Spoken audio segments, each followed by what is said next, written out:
2021 கிறிஸ்துவ மக்களுக்கு இப்படிப்பட்டதான தலைவர்கள் வாக்குறுதி கொடுத்து உண்மைதான், அதில் எந்த மாற்று கருத்தும் இல்லை.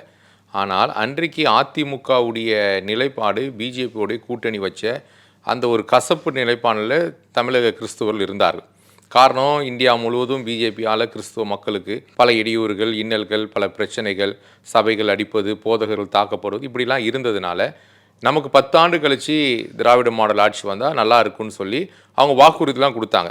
ஆனால் அந்த வாக்குறுதிகளை நிறைவேற்றவில்லை என்று நாங்கள் அல்ல, ஆளுங்கட்சியில் இருக்கிற சட்டமன்ற உறுப்பினர்களும் அமைச்சர்களுமே சொல்லக்கூடிய ஒரு நிலைமை இன்றைக்கு வந்துருச்சு.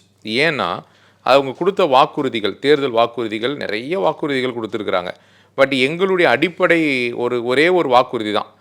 அவங்க கொடுத்தது 525 வாக்குறுதிகளில் எங்களது ஒன்றே 492வது தேர்தல் வாக்குறுதி.